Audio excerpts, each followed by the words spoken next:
ሰላም ጤና ይስጥልኝ።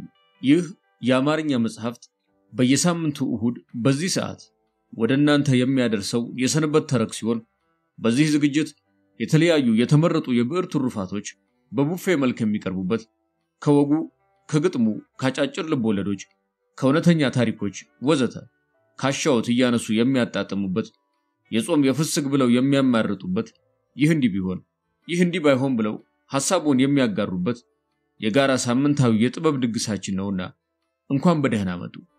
መቼም ጋባዥ ጥሪውን ሲያከብሩለት የደገሰውን ሲበሉለት ደስታው ወደር አይኖረውምና እስከ ዝግጅቱ ማብቂያ ድረስ ተረካዎቹን ታደምጡ ዘንድ የጥበብ እልፍኙን በር ከፍተን ጋበዝነው።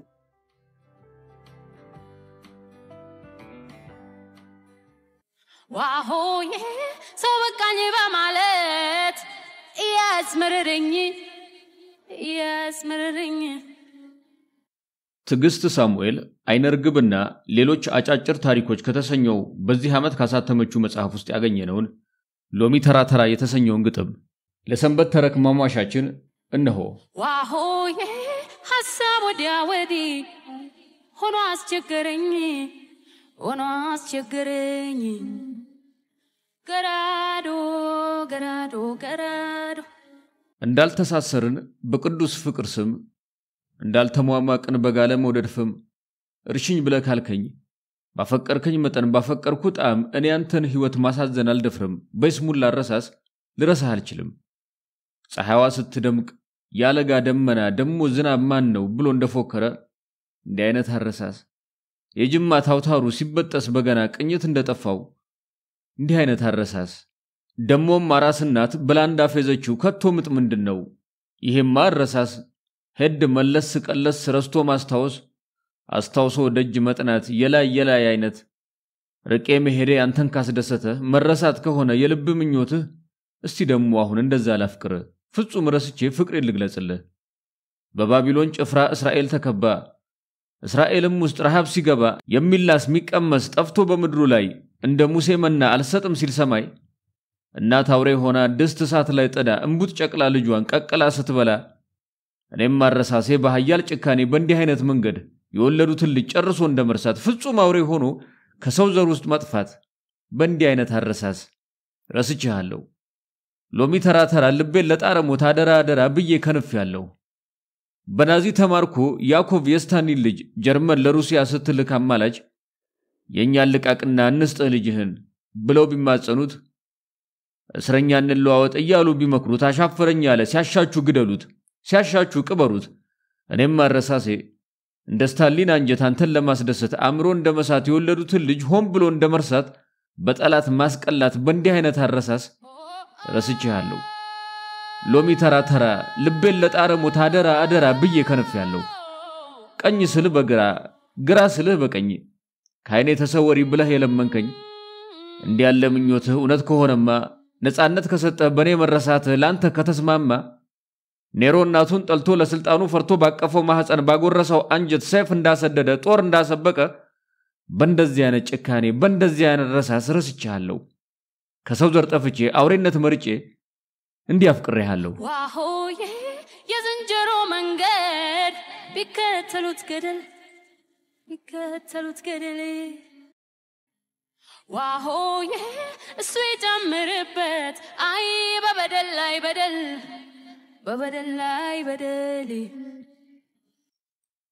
ወጣቱ ደራሲ ሌሊሳ ግርማ ነጸብራቅ የተሰኘ መጽሐፉ ላይ የአዲስ አበባ ልጅ የተሰኘች አንዲት ውብ መጣጥፍ አስፍሯል። ይህች መጣጥፍ አይን ገላጭ የሆኑ ሐሳቦችና ትዝብቶች የሰፈሩባት ከደራሲው በርካታ ምጡቅ ሥራዎች ውስጥ አንዷ ናት። መጣጥፏ ካዘለቻቸው ሐሳቦች ጋር ትንሽ ተጨዋውተን እንመለስ። አዲስ አበባ ይሸመታል መውደድ ይሸመታል ፍቅር ይሸመታል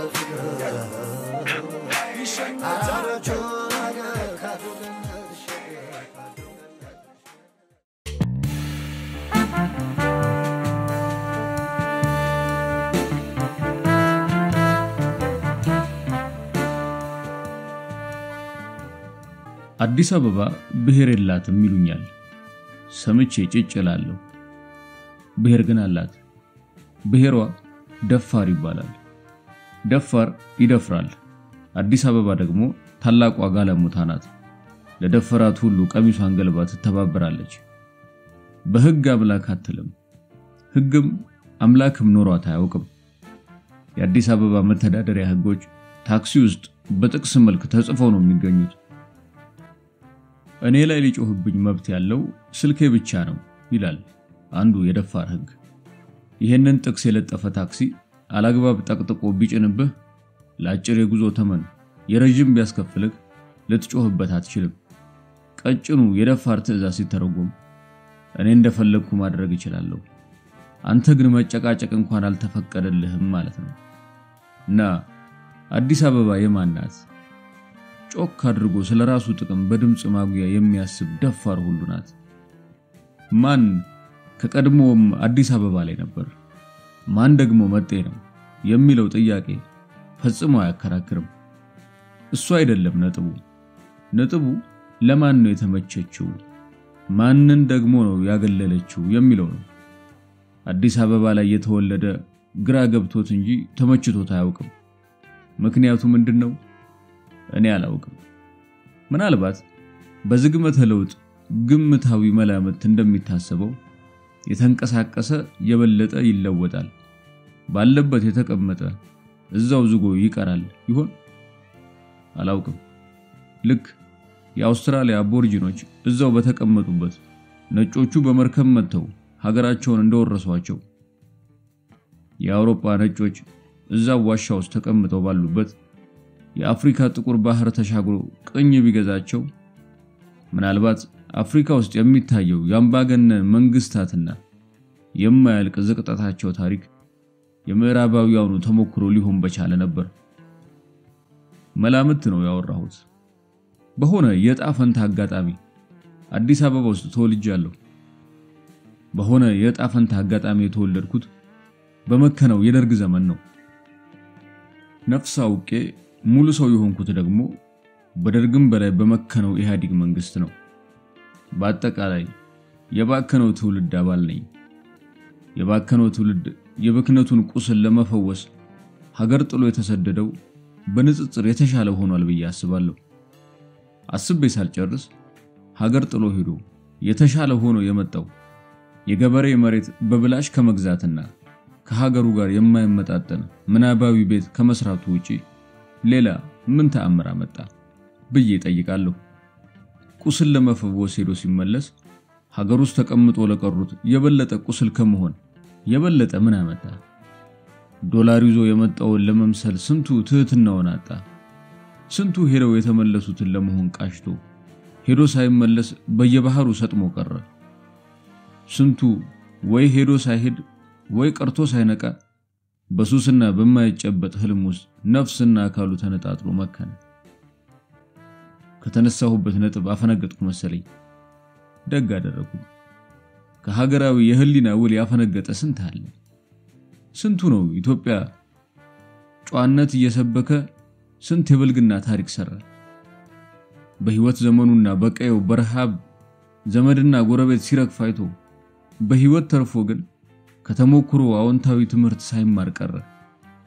የተመጣጠነ ምግብ ሳይበላ ያደገ የንብላው ባህል ተጠቂ መሆን አልነበረበትም። በችግር ማደግ ራሱም እንዳይቸገር ሌላም ሲቸገር የሚገባውን ያደርጋል እንጂ ችጋራም የሚያደርግ ንቃተ ህሊና መስጠት አልነበረበትም። የችጋራምነትን ባህል ተቀበላ ተንከባከባና እንደ ስለት ልጅ ከራሷ ልጆች አስበለጣ የምትይዘው ደግሞ ታላቂቷ ጋለሞታ ናት። አዲስ አበባዬ እንደረሳሽን ብረሳሽ አትፍረጅብኝ። አስተምረሽ ያሳደግሽኝ እንደዛ ማድረግን ነው። የተለያየ ፖለቲካ አመለካከት የሚያንጸባርቁ ታክሲዎችና በላያቸው የተለጠፉትን ትርክ ምርኪ ስቲከርና ጥቅሶች አለው። ሁሉም ከመጡበት አካባቢ ይዘው የመጡት መንፈስ ነው። ሁሉም ቀድሞ የነበረውን ነገር በራሳቸው ቅርጽ ለመለወጥ የሚፈልጉ ናቸው። ለነገሩ የሚጠበቅ ነው። ኦኩፔሽናል ሃዛርድ ይሉታል ፈረንጆቹ። ጦር ሜዳ የዘመተ ወታደር በታይፈስና ታይፎይድ ወይንም በፍቅር ከመሞት ይልቅ በጥይት ወይንም በፈንጂ የመሞቱ አማራጭ ሰፊ ነው። እንደኔ ጸሐፊ የሆነ ሰው በጸሐፊ ድብታ ራይተርስ ብሎክ የመጠቃቱ እድል ከሹፌር ወይንም ከልብስ ሰፊ የበለጠ ነው። እንደዚሁም በብሔር ፖለቲካ ዘመን የሚኖር ትውልድም ስራውና የሚያገኘው ጥቅም ከብሔሩ ጋር የጠበቀ ቁርኝት እስካለው ድረስ የብሔር ባለሙያ መሆኑ አይቀርም። ከሴተኛ አዳሪ ስራ ጋር የሚገናኝ የስነ ልቦና ችግርም ተመሳሳይ ነው። ብዙ ጊዜ በፍቅር የመውደቅና በአንዱም ያለ መዝለቅ የስነ ልቦና ቀውስ ተጠቂ መሆኑ አይቀርም። አዲስ አበባ የጋለሞታ ስነ ልቦና ባይኖራት ጠንካራ ባህል አጥንታ ማንንም ደፋር እንዳይባልግ አደብታ ሲይዝ ነበር። በዩኒቨርሲቲዎቿ፣ በፍርድ ቤቶቿ፣ በተለያዩ ተቋማትና መስሪያ ቤቶቿ አማካኝነት ያሳደገችው ጽኑ ባህል የላትም። ማንንም ከየትም መጥቶ ምንም አይነት ነገር እስከ ልቡ ፍላጎት ቢያደርግ ተው የሚለው የለም። የጋለሞታዋ ልጆች በደርግ ዘመን ብሔር ባይኖራቸውም በሰፈር ነበር ጎራ ለይተው የሚደባደቡት። ተደባድበው ነፃ ያወጡት ሰፈር ባይኖርም አራድነት የሚባል የማይረባ ባህል አዳብረው ነበር። አራድነት ዋናው ህጉ በብልጠት ላይ የተመሰረተ በመሆኑ ከ97 ዓመተ ምህረት በኋላ የአራድነት ህግን በደፋርነት ህግ ሽሮ በአዲስ ማንነት የጋለሞታዋን ስለንቦና ተቆጣጠረ። አሁን በዚህ ሰዓት ዋናው መተዳደሪያ ደንብ ሆኖ ያለው ይሄው ስታተስ ኩ ነው። ወደዛው የታክሲ ውስጥ ጥቅሳችንን እንመለስ። ይሄኛው ደግሞ በደህንነት ካሜራ ውስጥ መሆኑን አውቀው የተጠየቁትን ለመክፈል ይዘጋጁ ይላል። የደፋሩን የታክሲ አገልግሎት የተመን ህግ ከደህንነት ካሜራ ጋር ያያያዘው ዝም ብሎ አይደለም። የጋለሞታዋ ከተማ ህግ አውጪ ደህንነትም የህዝብ ጉዳይ ሳይሆን የራሱ ጠባብ የብሔር ቡድን የፖለቲካ የበላይነት ሲሰራ እንደነበረ አስቀድመውንም የምናውቀው አሁን ደግሞ በግልጽ እወቁልን እየተባለ እየተነገረለት ነው። ታክሲውም የህዝቡን ሳይሆን የራሱን ፍላጎት አገልጋይ ነው። የስለንቦናው አይነት ዘርፈ ብዙ በመሆኑ መከታተልም ሆነ መረዳት ያዳግታል። ስለንቦናውን ወደ ቀላል የሐሳብ ሞዴል ለመለወጥ ባደረኩት ሙከራ የተረዳሁትን እንደሚከተለው አስቀምጠዋለሁ። በታላቂቷ ጋለሞታ ላይ በመሰረቱ ብሔር የለም፣ ወይንም ቢኖርም ብሔር አይደለም። ዋነኛው ነገር በከተማዋ ላይ በእርግጥና በተጨባጭ ያለው ሁለት መደብ ነው። ከሁለት መደብ አንደኛው በየትኛውም ብሔር ወይንም አስተሳሰብ ወይንም ሃይማኖት ቅርጽ ቢመጣ በመሰረቱ የበይ መደብ ነው። ይሄ መደብ ከየትኛው አቅጣጫ ይምጣ ወይንም ሳይመጣ እዛው በጋለሞታዋ የውስጥ ልብስ ውስጥ ይደግ ሚናውና በመድር ላይ የሚኖርበት ምክንያት ለመብላት ነው። ለመብላት የሚያገለግሉትን የተለያዩ ቅርጾች ይጠቀማል። መሰላሎች ያመቻቻል። የተለያዩ ማርሾች ይቀያይራል። ሁሌ ተጠቃሚ መሆንና በጥቂት ልፋት ብዙ ትርፍ ማግኘት ነው ዋናው ግቡ። ሁለተኛው መደብ ተበዩ ነው። የተበዩ ቁጥር ከበዩ በብዙ ጥፍ ይበልጣል። ተበዩ ህዝብ ነው። ቢሞት የማያልቅ የተባለለት ህዝብ፣ ቢበሉት ተበልቶ የማያልቅ ሁሌ እንደ ሳላ የሰጣጥንት አገላብጦ ላየው የሆነ የሚበላ ነገር ያገኝበታል። በዩ አበላሉን ያውቅበታል። ተበዩ ደግሞ እየተገላበጠ መበላቱን። ሲበላ ጸጥ ብሎ ነው። ሲጠየቅ ይከፍላል። ተሰለፍ ሲባል ይሰለፋል።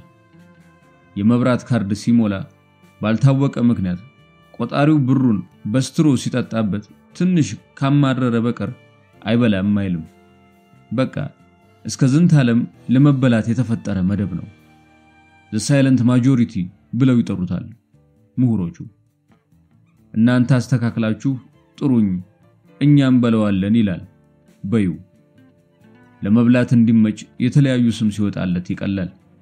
ልክ ምግብ ሜኑ ላይ እንደሚጠራው የተለያየ የቄንጥ ስም በተለያየ ቄንጠኛ ስም ያው ስጋ ተሽሞንሙኖ ተጠርቶ እንደሚበላው ለተበዩ የተለያየ ስም ሲያወጡለት ላበላል ይቀላል።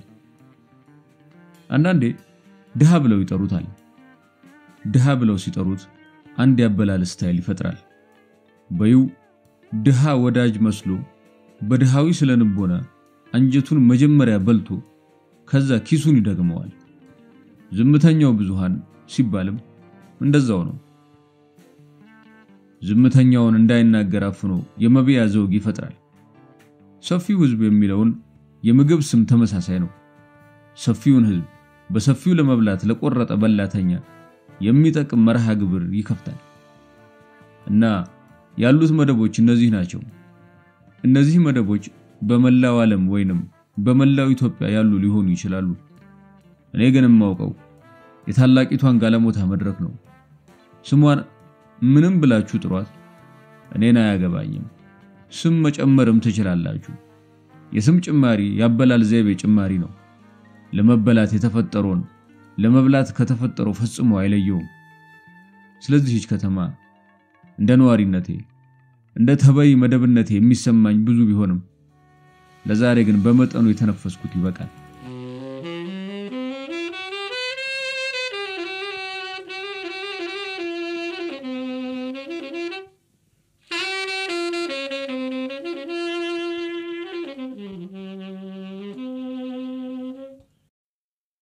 እንደ ጥርስህ ህመም የሚነዘንዝህ እንደ ጣትህ ቁስል የሚጠዘጥዝህ አቅልህን ያሳጣ አቅምህን የነሳ ማን ነው ብለው ቢሉ በፍጹም በጭራሽ አንተ መልስ የለህም። ለምን? የነዘነዝህን የጠዘጠዝህን ህመም ከማስታመም ታሞ ከማገገም ከነዚህ ከፍ ብሎ የህመምህን ምንጭ መነሻ ጠይቆ በእንቢታ ለማድረቅ በእንቢታ ለማከም የመጠየቅ ወኔ በልቦናህ የለም። አሞሃል፣ ከፍቶሃል። ይህ መሆኑ ደግሞ ከልብ ስጋት ጋር ነገህን እንዳታይ ዛሬህ ላይ ሰልጥኗል። ዛሬ ግን አንተ ቤት ጥርስ ይነዘንዛል፣ ጣት ይጠዘጥዛል። አንድ እውነት ግን እንካ በተፈጥሮ ስሌት ሚዛን የተለካ የአራዊቶች ንጉስ አንበሳ የሚባለው በግዛቱ ካሉ ሴታና ብስቶች ጋር ደቦሎች ያፈራው ደቦሎቹ እስኪያድጉ ጡት እስከሚጥሉ ከጡት ዘለው ስጋ እስኪዘነጥሉ አንበሳው አባት ነው ለወለደው ሁሉ። ይህ ንጉስ አንበሳ በንግስናው ቦታ ዙፋኑ የሚረጋው የወለዳቸውን ደቦል አንበሶቹን የገደለ ቀን ነው። እናት ግን እናት ናት፣ እሷም እንዳገር ናት። የወለደችውን ወንድ ደቦል አንበሳ ደብቃ የምታኖር ለንግስናው ዘመን ናፍቆት የምትሳሳ ያ ትንሽ ደቦል ግን ጥርሴ ነዘነዘኝ ጣት ጥፍሬ ተነሳ የሚል ደካማ ሐሳብ በድንገት ቢያነሳ እርሱን ትረሳለች፣ ወደ ሌላው ደቦል ፊቷን ታዞራለች። አንዳንዴ በሰው ላይ ደጋግሞ የሚደገም ይህ አንዱ እውነታ ነው በአራዊቶች ዓለም።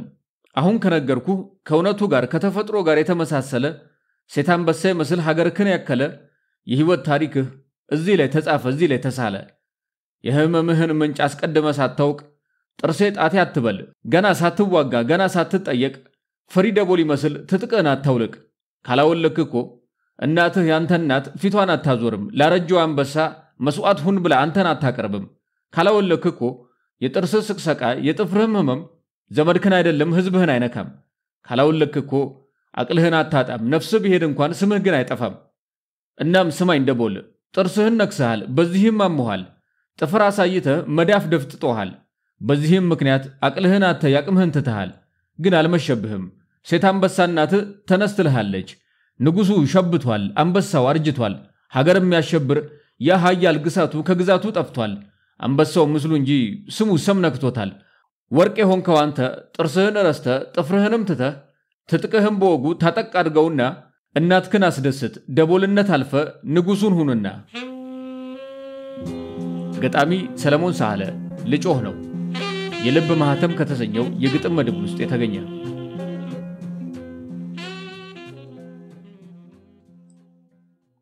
ባጫጭር የልብ ወለድ ስራዎቹና በአስደናቂ አጨራረሱ የሚታወቀው አሜሪካዊው ደራሲ ኦሄነሪ ዓለም ከወደደለት አጭር የልብ ወለድ ስራዎች ውስጥ አንዷ የመጨረሻዋ ቅጠል ትሰኛለች። ይህችን ዘመናዊ ሽሬ አጭር ልብ ወለድ እናድምጥ።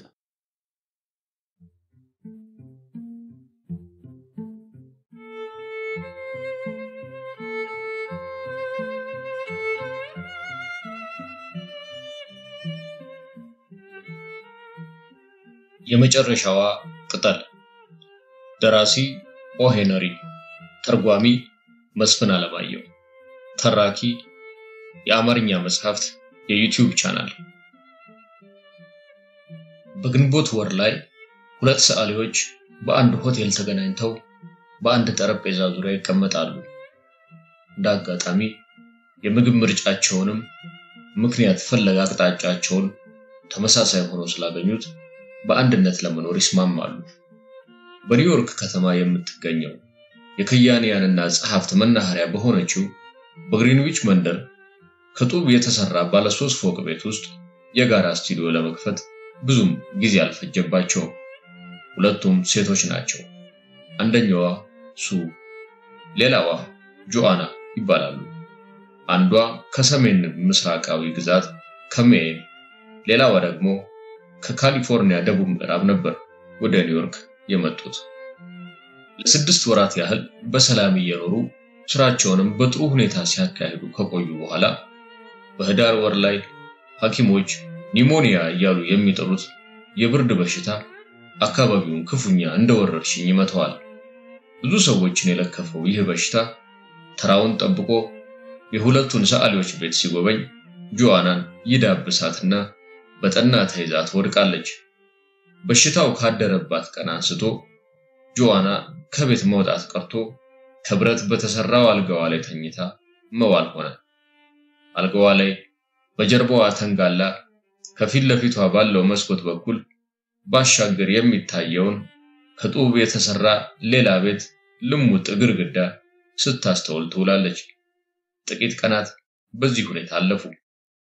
አንድ ቀን የጆአናን በሽታ የሚከታተለው ሐኪም የምርመራ ተግባሩን ፈጽሞ ሲወጣ ሱን ወደ መተላለፊያው ጠራና ቅንድቦቹን ሸብሸብ አድርጎ እየተመለከታት ስለ ጓደኛዋ ህመም ያወያያት ጀመር።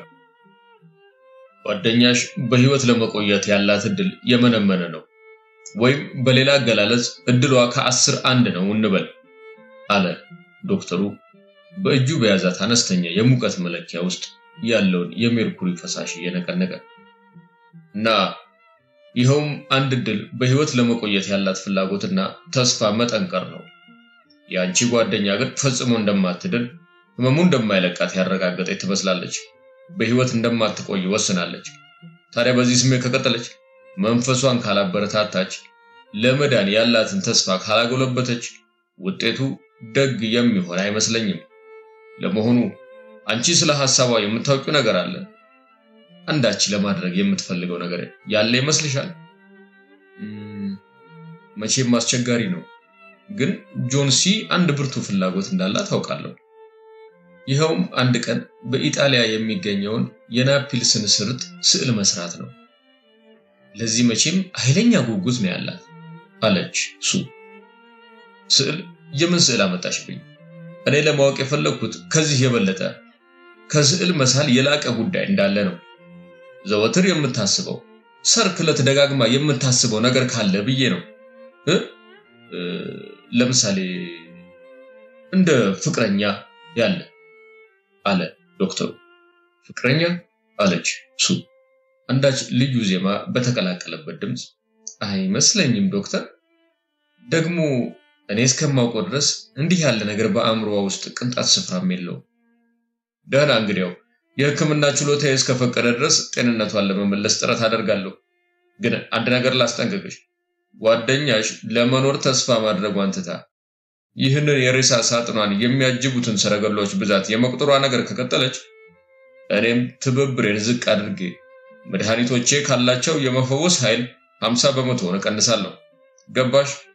ነገር ግን በተቻለ መጠን ስለ ህይወት እንድታስብ ለመኖር እንድትፈልግ ካደረግሻት ለመጪው ክረምት ስለሚዘጋጀው ልብስ አይነትና ሞድ እንድትጠይቅሽ፣ ስለ ከርሞ ህይወት እንድታማክርሽ ለማድረግ ከቻልሽ የመዳኗ ዕድል 1 ከ10 መሆኑ ቀርቶ 1 ከ5 እንደሚሆን ቃል እገባልሻለሁ አለ ዶክተሩ። ሐኪሙ ተሰናብቶ ከወጣ በኋላ ሱ የስዕል መሳሪያዎቿን ይዛ እያንጎራጎረች ወደ ጆአና የመኝታ ክፍል ገባች። ጆአና ወደ ተከፈተው መስኮት ፊቷን አዙራ ተኝታለች። በአካሏ ላይ አንዳችም እንቅስቃሴ አይታይም። እንቅልፍ የወሰዳት መስሏት ሱ የጀመረችውን ዜማ አቆመች። ወዲያውኑ የስዕል መንደፊያው መሳሪያዎቿን አዘጋጅታ በአንድ መጽሔት ላይ ለሚወጣ ታሪክ አጃቢ የሚሆን ስዕል መስራት ጀመረች። ሱ በጸጥታ ስራዋን በማከናወን ላይ ያለች አንድ ከሹክሹክታ የማይሻል ድምጽ በተደጋጋሚ ይሰማት ጀመር። ከተቀመጠችበት ቀልጠፍ ብላ በመነሳት በዝግታ ወደ ህመምተኛው አልጋ ተጠጋች። የጆንሲ አይኖች ብልጥጥ ብለው በአንድ ነገር ላይ ተኩረዋል። በመስኮቱ በኩል አሻግራ እየተመለከተች ትቆጥራለች። አቆጣጠሯ ደግሞ ወደፊት ሳይሆን ወደ ኋላ ነው።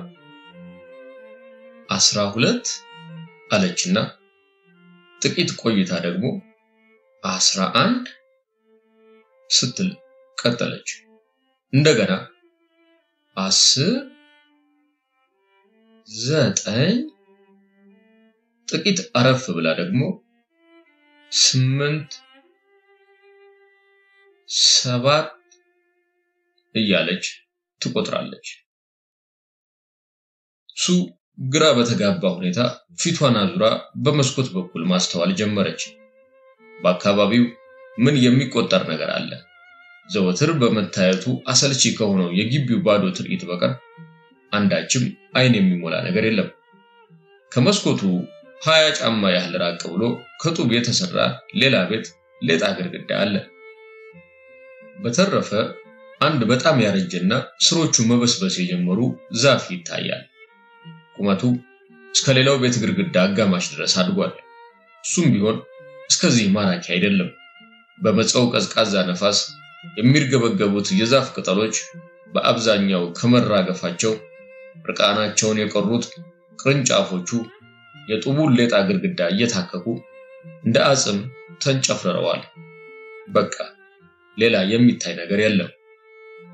ምንድነው ሱም ወድሽ? አለች ሱ። 6 አለች ጆአና ድክም ባለ ሹክሹክታ። አሁን በፍጥነት መርገፍ ጀመሩ። ከ3 ቀናት በፊት ወደ 100 ገደማ ነበሩ። ያን ጊዜ መቁጠሩ ራሴን ክፉኛ ነበር ያሳመመኝ። አሁን ግን ለመቁጠር ቀላል ነው። ያው ደግሞ አንዷ ሄደች። አሁን የቀሩት 5 ብቻ ናቸው። 5 ምን? ንገሪኝና ልወቀው እንጂ ሞድሽ አለች። 5 ቅጠሎች ዛፉ ላይ የቀሩት ቅጠሎች ናቸው። የመጨረሻዋ ቅጠል ከዛፉ ላይ ተለያይታ ስትወርቅ እኔም መሰናበታለሁ። ያኔ እኔም ካንቺ ላይ ያለው ይህንን ካወኩት 3 ቀኔ ነው። ሐኪሙስ አልነገረሽም? አለች ጆአና። ቅጠሎቹን ነው እንዴ?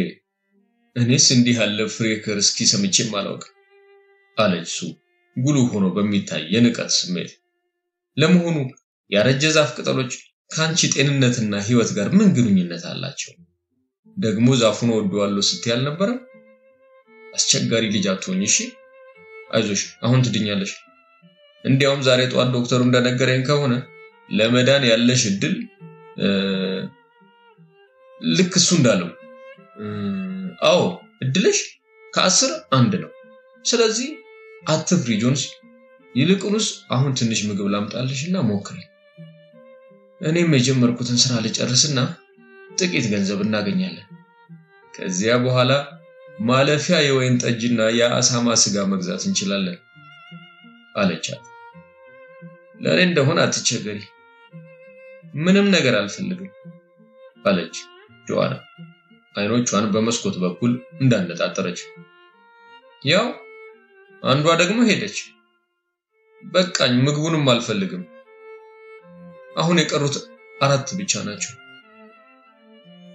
ከመጨለሙ በፊት የመጨረሻዋ ቅጠል ስትወድቅ ለማየት ፈልጋለሁ እና ከዚህ በኋላም እኔም እጓዛለሁ። ጆንሲ ፍቅሬ አለች ሱ ወደ ጓደኛዋ ጎንበስ ብላ። አንድ ነገር ብለምንሽ ለማድረግ ቃል ትገቢልኛለሽ? እባክሽን ለኔ ስትይ አይኖችሽን ክደኛቸውና ስራዬን እስክጨርስ በመስኮቱ በኩል መመልከትሽን አቁም። ነገ ጧት ስዕሉን ጨርሼ ለመጽሔት አዘጋጅ ማስረከባለሁ። ሌላው ክፍል ሆነሽ መስራት አትችይ? የጆንሲ ጥያቄ ቅዝቅዝ ያለ ነበር። አጠገብሽ መሆኔን ነው የምፈቅደው። በዚያ ላይ ደግሞ በእነዚህ የማይረቡ ቅጠሎች ላይ ማፍጠጥሽን በፍጹም አልፈልገውም አለች ሱ። በይ እንግዲያው ልክ ስራሽን እንደጨረሽ ንገሪ አለች ጆንሲ አይኖቿን ከድና። ምክንያቱም የመጨረሻዋ ቅጠል ስትወድቅ ለማየት ፈልጋለሁ። መጠበቁም ማሰቡም ክፉኛ አድክሞኛል። ከሁሉም ነገር ተላቀቄ እንደነዚያ ምስኪን የዛሉ ቅጠሎች ጭው ብዬ ቁልቁል መውረድ፣ መንሳፈፍ፣ ወደ ታች መንጎድ ነው ፍላጎቴ። እስቲ ትንሽ እንቅልፍ እንዲወስድሽ ሞክሪ አለች ሱ። እኔም ወደ ምድር ቤት ልውረድና ለሌላው ስዕሌ ሞዴል እንዲሆነ ሽማግሌው ባህርማንን ልጥራው። ከአንድ ደቂቃ በላይ አልቆይም እሺ? እስከመለስ ንቅንቅ እንዳትይ። ሽማግሌው ባህርማን ሁለቱ ወጣቶች በሚኖሩበት ህንጻ ውስጥ በምድር ቤቱ የምትገኝ አነስተኛ ክፍል ተከራይቶ የሚኖር ሰዓሊ ነው። እድሜው ከ60 አልፏል። የተንጀረገገ ባለግርማ ሞገሱ ጢም በሚካኤል አንጀሎ ስዕል ላይ ያለውን የሙሴን ጢም ይመስላል። ባህርማን ብዙ ዓመታት በኪነ ጥበብ ሙያ ያሳለፈ ቢሆንም የተሳካ ውጤት ለማግኘት ግን አልቀናውም። አንድ የተዋጣለት ስራ ሰርቶ አያውቅም። 40 ዓመታት ሙሉ ብሩሹን ይዞ ሲታገል ቢኖርም እንደመቤቱ የሚቆጥራትን ኪነ ጥበብ የጨርቋን ጠርዝ እንኳን ለመዳሰስ አልበቃም። ያን ያህል ዘመን በኪነ ጥበብ ህይወት ውስጥ ሲኖር የዘውትር ጥረቱ አብይ ስዕል መስራት ነበር፣ ግን አልተሳካለትም። እንኳንስ አብይ ስዕል ሰርቶ ሊጨርስ ቀርቶ ገና አልጀመረው። ለአያሌ ዓመታት ሲሰራቸው የኖረው ስዕሎች ለንግድና ለማስታወቂያ አገልግሎት ከመዋል አልፈው አያውቁም። አንዳንድ ጊዜ ለወጣት ሰዓሊያን ሞዴል የሆነ ገንዘብ ያገኛል። ዘወትር ከመጠን በላይ ጅን ይጠጣል። ተስፋ መቁረጥ ብሎ ነገር ባህርማን ሲያልፍም አይነካውም። አንድ ቀን አብይ ስዕሉን እንደሚሰራ ሁሉ ጊዜ የሚፎክረው በዚህ የተነሳ ነው። ሱ ከመኖሪያዋ ፎቅ ወርዳ የደበዘዘ ብርሃን ባለበት ክፍል ውስጥ ሽማግሌው ባህርማንን አገኘችው። አንደኛው ጥጋት ላይ ገና ብሩሽ ያላረፈበት ባዶ ሸራ ተወጥሮ ማቆሚያውን ተደግፏል። ያ ሸራ በዚያ ስፍራ ቆሞ የሽማግሌው አብይ ስዕል እስኪነደፍበት ሲጠባበቅ 25 ዓመታት አልፈዋል። ሱ ወደ ክፍሉ እንደገባች ስለ ጓደኛዋ ሁኔታ ለሽማግሌው ሰዓሊ ያጫወተችው። በምናቧ ፈጥራ ስለምትሰቃይበት ጭንቀት ዝርዝራ ነገረችው። ባህ አለ ሽማግሌው እንደ ግሽርጥ የቀሉ አይኖቹን እያንከባለለ። አሁን እስቲ ካረጀ ዛፍ ላይ ቅጠሎች ስለረገፉ ሞታለሁ ብሎ የሚያስብ ቂል ሰው በዚህ ዓለም ይገኛል? እኔስ እንዲህ ያለ ነገር በእድሜ ሙሉ ሰምቼ አላውቅም። አይ ምስኪን ጆንሲ። በሽታው በጣም ስለተጫጫናት ሰውነቷን አድክሟታል። በዚያ ላይ ደግሞ አእምሮዋን አሸብሮታል። ለዚህ ይመስለኛል ምናቧ በሚፈጥራቸው አጉል ነገሮች የምትቸገረው። ባህርማንና ሱ ተከታትለው ወደ ጆአና መኝታ ክፍል ሲገቡ መምተኛዋን ጥልቅ እንቅልፍ ወስዷታል።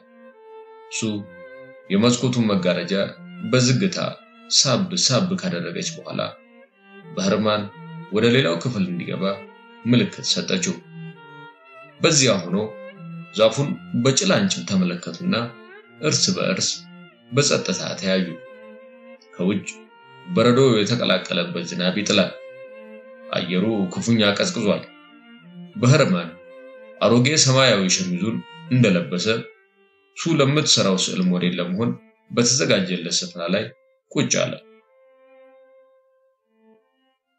በማግስቱ ማለዳ ሱ ከእንቅልፏ ስትነቃ ጆንሲ አይኖቿን በሰፊው በልጥጣ መስኮቱን በሸፈነው አረንጓዴ መጋረጃ ላይ ማፍጠጧን ተመለከተች። መጋረጃውን ወደ ጎን ሰብስቢልኝ፣ ውጪውን ለማየት ፈልጋለሁ አለች ጆአና። ትዕዛዟ በለሆሳስ ነበር። ሱ ትዕዛዙን ተቀብላ ድካም በተጫጫነው ሁኔታ መጋረጃውን ገለጠችው። ሌሊቱን ሙሉ ዶፍ ሲጥል ኃይለኛ ነፋስ ሲነፍስ ቢያድርም ከዛፍ ቅጠሎች መካከል አንድ ቅጠል ለብቻዋ ያንን ሁሉ መዓት ተቋቁማ በቅርንጫፉ ላይ እንደተንጠለጠለች ቀርታለች። የመጨረሻዋ ናት። ከዛፉ ቅርንጫፍ ጋር በተያያዘችበት አንጓ አካባቢ የቅጠሏ ደማቅ አረንጓዴ ቀለም እንዳለ ሲሆን የጠርዟ ዙሪያ ግን ወደ ቢጫ በሚያደላ ቀለም ተከፍፎ ከመሬት 20 ጫማ ያህል ከፍ ብላ ተንጠልጥላለች። የመጨረሻዋ ናት አለች ጆዋና። ሌሊቱን ወድቃ ታድራለች ብዬ ሳስብ ነበር። ነፋሱን ሰምቼዋለሁ። ዛሬ ግን በምንም አይነት ከመርገፍ አትደንም። እኔም በዚያው ጊዜ ሞታለሁ። የምወድሽ አለች ሱ ጎንበስ በማለት ድካም የሚነበብበት ፊቷን የጆዋና ጭንቅላት ወዳረፈበት ትራስ እያስጠጋች። ስለ ራስሽ ማሰብ ከተሳነሽ እስቲ ስለኔ አስብ።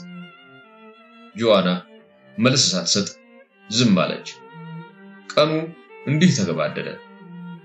ምሽት ጥላውን መዘርጋት ሲጀምር እንኳን ለመጥፋት በመስለምለም ላይ ባለው ደብዛዛ የፀሐይ ብርሃን አማካኝነት ብቸኛዋ ቅጠል ከቅርንጫፉ ላይ ተንጠልጥላ ትታያለች።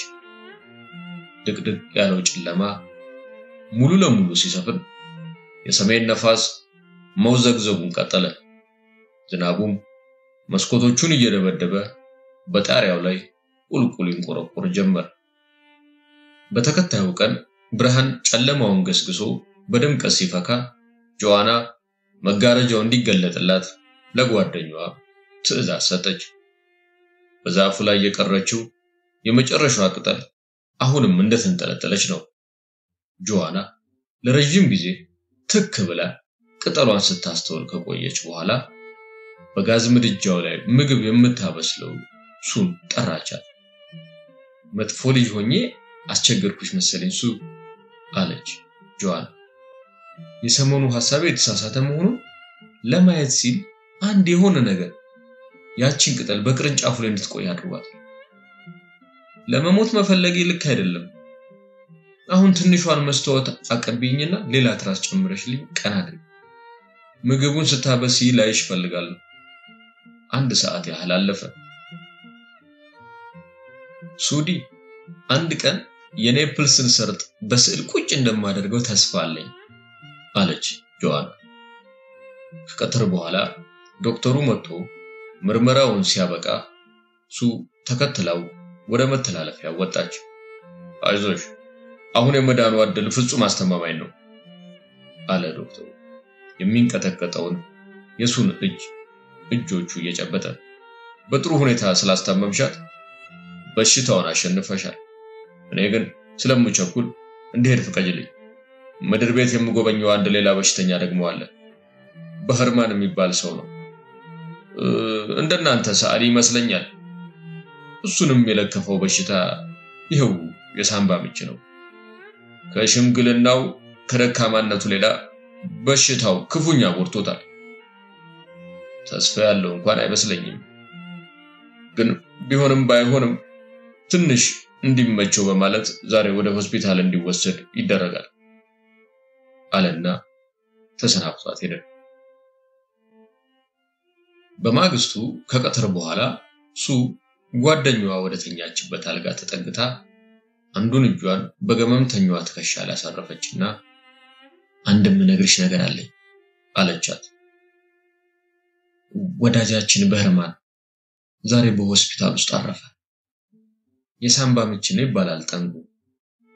ለ2 ቀናት ብቻ ነው የታመመው። ህመሙ በያዘው ቀን ማለዳ ቤት ውስጥ ተኝቶ ሲሰቃይ በቅድሚያ ደርሶ ያገኘው የህንጻው ጠባቂ ነው ይባላል። ኃይለኛው ዶፍ ሲወርድ ባደረ ማግስት መሆኑ ነው። ከእግር እስከ ራሱ ጫማና ልብሱ ሳይቀር በውሃ ሾቆ ሁለመናው በረዶ ሆኖ ነበር። በመጀመሪያ ያንን የመሰለ አስፈሪ ሌሊት የት እንዳሳለፈ ያወቀ ሰው አልነበረም። በኋላ ግን ነበልባሉ ያልጠፋ አንድ ፋኖስ ከመደበኛ ስፍራው ተጎትቶ የተወሰደ መሰላል እዚያና እዚህ የተበታተኑ ጥቂት ብሩሾች እንዲሁም አረንጓዴና ቢጫ ቀለም የተደባለቁበት የቀለም መያዣ ትልቁ አሮጌ ዛፍ አካባቢ ተገኘ። እና የዚህ ሁሉ ጉዳይ ምስጢሩ ምን መሰለሽ ጆንስ? ያንቺ በሽታ ነው። እስቲ በመስኮቱ በኩል ተመልከች። ግድግዳው ላይ ያለችው ቅጠል ትታይሻለች? ለመሆኑ ለዚያን ያህል ጊዜ ስትመለከቻት በነፋሱ አለመርገብገቧ አለመንቀሳቀሷ እንዴት አላስደነቀሽ? አየምወድሽ ቅጠሏ እኮ እውነተኛ ቅጠል አልነበረችም። ሽማግሌው ባህርማን ልክ እውነተኛዋን አስመስሎ የሳላት ናት።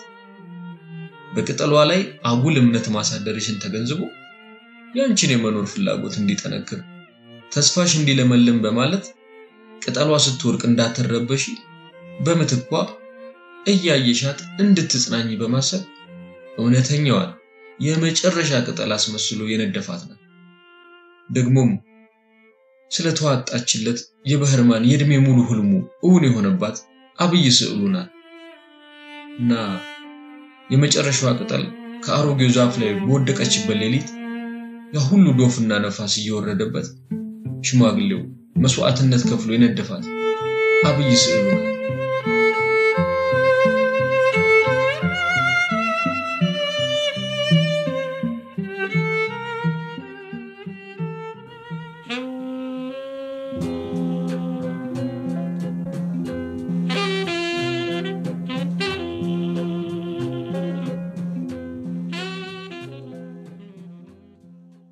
ውድ የቻናላችን ቤተሰቦች በርካታ የተለያዩ ጥቅሞችን የያዘና የንባብ ልምዳችሁን እንዲሁም የትረካ ፍላጎታችሁን በተለያዩ ስራዎች ለማሳደግና ወደ እናንተ በስፋት ለማድረስ ይረዳን ዘንድ የአባልነት የሜምበርሺፕ ፕሮግራም እናብስራችሁ።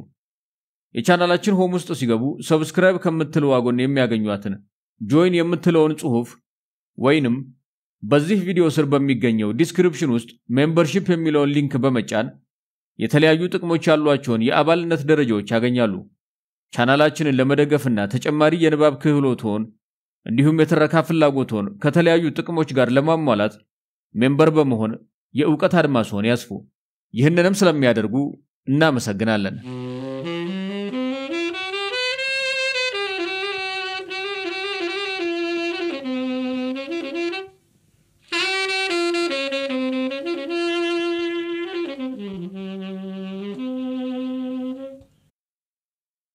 ነፍሱን ይማረውና ታላቁ የሥነ ጽሑፍ ሰው ነቢይ መኮንን ለተለያዩ ስልጠናዎች ወደ አሜሪካ ተጉዞ አያሌ ቀናትን በዚያው አሳልፎ የኛ ሰው በአሜሪካ የሚል ማስታወሻ ሰንዶ ለንባብ አውቅቷል።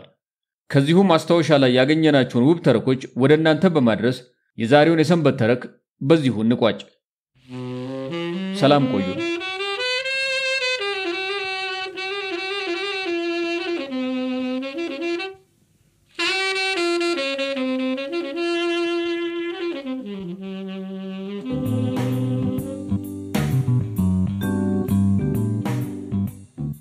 ገጣሚና የቲያትር ደራሲው ጸጋዬ ገብረመድህን ለመጨረሻ ጊዜ ለማግኘት ሞክሬ አልተሳካልኝም ነበር። ከኒውዮርክ ለቀን ወደ ሲያትል የምንሄድበት ቀን ነው። ግን ሳይደግስ አይጣላም። ሳምንት ይህንን ጽሑፍ በማቀናበር ላይ ያለው አንድ አጋጣሚ ተከሰተ። አንድ ወዳጄ አንድ ካሴት ይዘው ወደ ቢሮ ይመጣሉ። አቶ ጸጋዬ ገብረመድህን በራሳቸው ድምጽ ራሳቸውን ግጥሞች ያነበቡበት ካሴት ነው። ስለ ግጥሞቻቸውና ለራሳቸው የራሳቸውን አስተያየት የሰጡበት መሆኑን ስሰማ እንዲያውም ሲዲም አለው አሉኝ። በህይወት የስመኘው የነበረው ነገር ታዋቂ ጸሐፊዎቻችን እድሜያቸው እየገፋ ሲሄድ ስለ ስራዎቻቸው አንዳንድ ነገር ቢተው ምን አለበት የሚለው ነገር ነበር። በእርግጥም ጋሽ ጸጋዬን ኒውዮርክ አግኝቼው ቢሆን ለምን ግጥሞችን በራስህ ድምጽ አታነብልንም የሚለው አንዱ ጥያቄ መሆኑ አይቀርም ነበር። ተመስገን ነው። መልሱን በካሴት ራሱ አንብቦ ላከልኝ። በካሴት ከተነገረ ዋና ዋና ፍሬ ነገሮች እጠቃቅስላችኋለሁ። ለአቶ ጸጋዬ ላቀርብለት ያሰብኩት ሁለተኛው ጥያቄ የተመሰረተችው ዲሲ ያገኘኋቸው አንዳንድ አበሾች በነገሩኝ ነጥብ ዙሪያ ነው። ለእናንተም ላካፍላችሁ። ነገሩ እንዲህ ነው። ኢህአፓ የኢትዮጵያ ህዝቦች አብዮታዊ ፓርቲ አሜሪካን ሀገር 30ኛ ዓመት በዓሉን እንዳከበረ ይነግሩኝና በዚህ በዓል ላይ የክብር እንግዳ የሆነው ሎሬት ጸጋዬ ገብረመድህን ነበር ይሉኛል። በአእምሮዬ ብዙ ጥያቄዎች ተመላለሱ። እነዚህን ጥያቄዎች ወሬውን ለነገሩ ልጆች መልሼ ወረወርኩላቸው። ጋሽ ጸጋዬ ድሮ ከኢህአፓ ጋር ጸበኛ እንደነበር ነው የማውቀው። በግጥም ብቻ ሳይሆን በስድብም ከኢህአፓዎች ጋር ይሰዳደብ እንደነበር ትዝ ይለኛል። ዛሬ ምን ተፈጥሮ ነው የክብር እንግዳ ያደረጉት? እሱ ራሱስ ምን ተሰምቶት ይሆን? ኒውዮርክ ካገኘሁት ጠይቀዋለሁ። እርግጥ እሳቱ ተሰማ የተባለ ኢህአፓ የነበረ ገጣሚ እርግማኔ መልስልኝ ብሎ መግጠሙን አስታውሳለሁ። በአሁኑ ዘመን የጻፈው ስለሆነ እኛም ጋዜጣ ላይ ያወጣነው ጽሑፍ ነው። እርቅ አይነት ነገር ወይም ልብ ገዝቻለሁ የማለት ስሜት እንደነበረው አስታውሳለሁ። በግሉ ይቅርታ እንደጠየቀው ነበር የምገምተው። ጸጋዬን የፓርቲው የልደት ክብረ በዓል የክብር እንግዳ ማድረግ ምን ማለት እንደሆነ ግን አይገባኝም። እስቲ እናንተው መልሱልኝ አልኳቸው። አንደኛው ወዳጄ ያሁኑን ኢህአፓ የማይወድ ይመስለኛል ከቃናው መሻከር እብደት ነው፣ እብዶች ናቸው አለ። ሌላኛውም ምንም እብደት አይደለም፣ ድሮ ቅራኔ ነበራቸው፣ ዛሬ ቅራኔያቸውን አቻቻሉ። በቃ ምኑ ነው እብድ የሚያሰኛቸው? እኔም ቅራኔያቸውን ማቻቻላቸው እስከ ክብር እንግድነት ያደርሳል ብለህ ነው ስል በጎትጓች ተንኳሽ ጥያቄ መልስ መለስኩ። ጠና ያለው ሶስተኛ ሰው መለሰልኝ። አየህ ነብይ፣ ጊዜ የማይገራው የማይበግረው ቅራኔ የለም። ያኔ ሁላችንም በጥይት ውስጥ ነበር የምናስበው። አሁን ያ ሁሉ ቀርቶ በሰከነ መንፈስ ሹክቻና ደም መፋሰሱ ለማንም እንዳልበጃየ ነው። እንደተጣላን ብንቀርም ትርጉም የለሽ ነው። የእልህ ካልሆነ በቀር ሰዎቹም እንደዚህ አስበውት ሊሆን ይችላል። የመጀመሪያው ተናጋሪ ባክ ከአቋም መምታታት ነው የሚመስለኝ። አሁን እውነት ከነዚያ 30 ዓመታት ውስጥ ክፉና ደጉን ያየ ትልቅና የተከበረ አርአያ የሚሆን ሰው ጠፍቶ ነው? they are all a bunch of fools። የተሰበሰበው ሁሉም ጅል ብቻ ነው እንደማለት። ጠና ያለው እንደገና መናገር ፈለገ። ስሜታዊ ሳንሆን ካየነው መቻቻል ገና ዛሬ የገባን ነው ይመስለኝ። ኤኒዌይስ በአቶ ጸጋዬ የክብር እንግዳ መሆኑን እንጎዳለን ከምንለው ይልቅ ጥቅሙ ያመዝን ይመስለኛል። የመጀመሪያው እምቢኛለና ቀጠለ።